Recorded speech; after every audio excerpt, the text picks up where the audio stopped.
الحمدللہ رب العالمین والصلاة والسلام علی رسولہ الکریم اما بعد فاعوذ باللہ من الشیطان الرجیم بسم اللہ الرحمن الرحیم یتلو علیہم آیاتہ ویزکیہم ویعلمہم الکتاب والحکمہ صدق اللہ العظیم۔ واجب الاحترام سامعین، السلام علیکم ورحمۃ اللہ وبرکاتہ۔ آیت کریمہ کا ترجمہ یوں ہے: آپ ان پر قرآن مجید کی آیات تلاوت کرتے ہیں، انہیں پاک کرتے ہیں، انہیں کتاب سکھاتے ہیں اور انہیں دانائی سکھاتے ہیں، حکمت یعنی احادیث مبارکہ سکھاتے ہیں۔ اللہ کا قول سچا ہے جو بڑی ہی عظمت والا ہے۔ عزیزان گرامی قدر، ان جو چار مقاصد ہیں بعثت کے،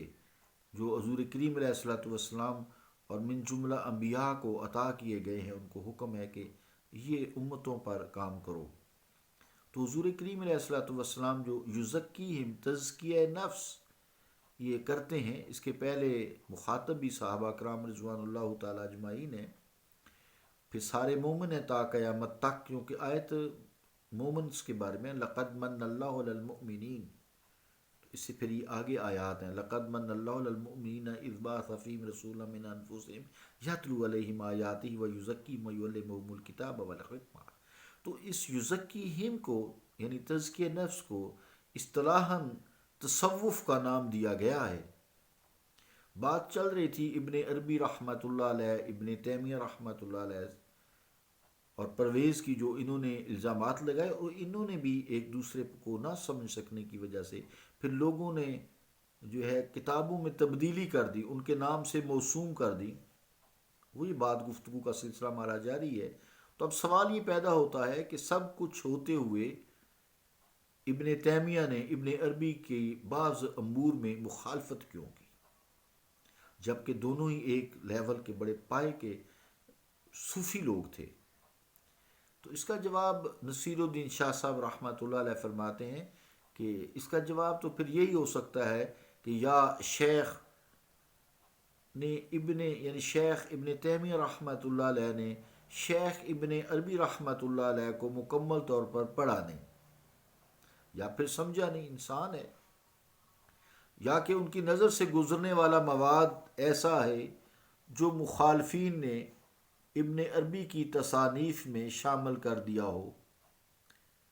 جیسا کہ موجودہ دور میں یہ کرپشن بہت زیادہ ہے، علمی کرپشن۔ پھر لوگوں کو گمراہ کیا جاتا ہے، پھر لوگوں کو اپنی طرف لگا کے ایک پارٹی بنائی جاتی ہے، پھر لوگوں کو لوٹا جاتا ہے، پیسے وصول کیے جاتے ہیں، نذرانے وصول کیے جاتے ہیں، باہر کے ملکوں سے پھر فنڈز آتے ہیں،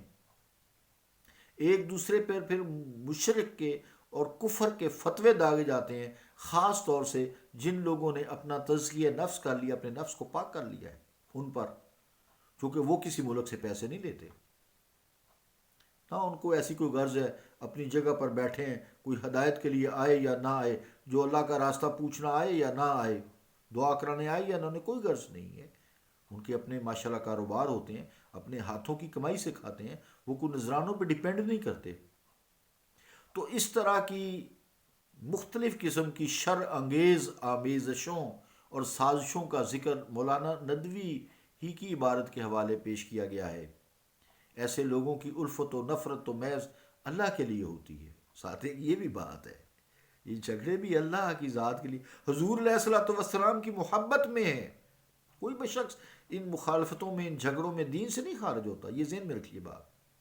ہاں، صریحاً کفر نہ کرے، قرآن مجید کا انکار نہ کرے، احادیث مبارکہ کا انکار نہ کرے، حضور کریم علیہ الصلوۃ والسلام کی شان میں معمولی ادنا سے بھی گستاخی نہ کرے، وہ دائرہ اسلام سے نہیں خارج ہوتا۔ لہذا ان کی قدورت بھی ظاہری فتویٰ سمجھ کر البغض فی اللہ پر محمول کی جائے کہ اللہ کے لیے ہے، اللہ کی محبت میں ہے، محمد الرسول اللہ صلی اللہ علیہ وآلہ وسلم کی محبت کی وجہ سے ہے۔ بہرحال جتنی بھی تفصیلات بیان ہم کر رہے ہیں، یا ہوئی ہیں یا ہو چکی ہیں یا آئندہ آنے والی ہیں، اس سے یہ نتیجہ اخذ کرنا مشکل نہیں کہ کہ دونوں حضرات کا علمی اور روحانی مقام ذاتی انا کی آویزشوں سے